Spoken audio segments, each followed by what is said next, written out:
Assalamualaikum warahmatullahi wabarakatuh. Nama Ana Cinantia Ardi dari kelas 9A. Di sini Ana mau menjelaskan tentang tanah dan manfaat bagi kehidupannya. Tanah tersusun dari satu bahan padatan yang berupa bahan mineral yang terdiri dari partikel pasir, debu, dan tanah liat, dan bahan organik. Kedua, bahan air dan bahan udara.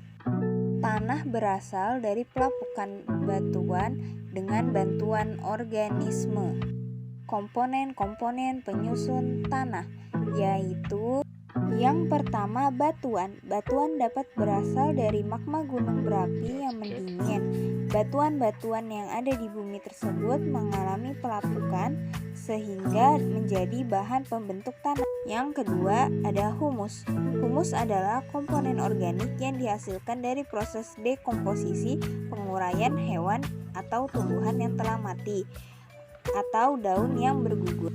Yang ketiga ada komponen organik, dan yang keempat ada mineral yang kandungan mineralnya berupa ion-ion positif dan ion-ion negatif.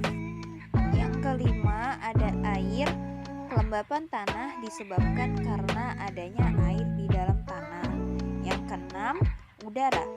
Sebenarnya pada tanah tersebut terdapat rongga-rongga yang berisi udara.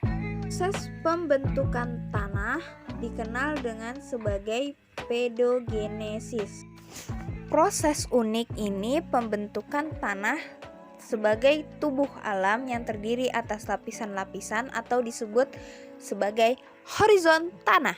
Horizon terbagi menjadi tiga bagian. Horizon A merupakan lapisan teratas, terdiri atas campuran dari pelapukan batuan dengan berbagai tekstur organisme hidup dan zat organik.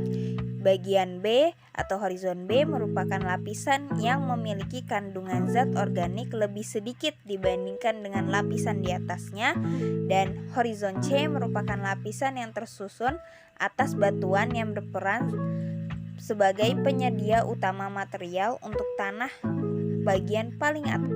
Tanah sebagai media tubuh tanaman yang memiliki sifat dan karakteristik yang dapat dilihat dari sifat fisika, kimiawi, maupun biologis. Ketiga sifat tersebut berintegritasi dan saling mempengaruhi satu sama lain dalam menentukan kesuburan tanah. Yang pertama, sifat fisika tanah, yaitu tekstur tanah yang merupakan perbandingan antara butir-butir pasir, debu, dan tanah liat.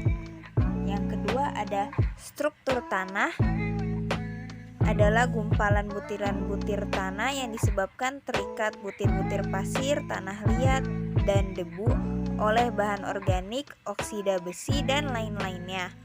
Warna tanah. Warna tanah dapat mempengaruhi pada kesuburan atau tingkat hasil produktivitas tanaman. Terus yang selanjutnya ada porositas tanah, adalah kemampuan tanah dalam menyerap air. Terus ada konsistensi tanah yang merupakan sifat fisik tanah yang menyatakan besar kecilnya gaya kohesi butir-butir tanah dengan daya adhesi tanah dengan benda lain.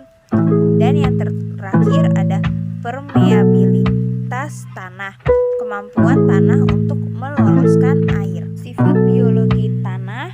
Tanah sebagai tempat tumbuh tanaman dan tempat hidup organisme, di dalamnya menyediakan unsur-unsur yang dibutuhkan oleh tanaman dan organisme lainnya. Secara ekologis, tanah tersusun atas 3 kelompok material, yaitu material hidup, faktor biotik berupa makhluk hidup, faktor abiotik berupa bahan organik, faktor bioabiotik berupa pasir, debu, dan tanah liat. Ketiga faktor tersebut berperan sangat penting karena mempengaruhi sifat kimia, fisika, dan biologi tanah. Organisme tanah atau disebut biota tanah merupakan semua makhluk hidup, baik hewan maupun tumbuhan, yang seluruh atau sebagian dari fase hidupnya berada di sistem tanah. Organisme tanah ini membantu menyediakan ketersediaan unsur hara.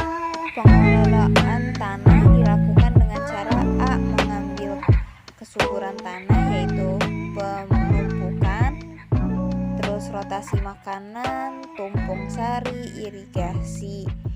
Yang kedua, mencegah erosi yaitu sengkedan, reboisasi, membajak tanah.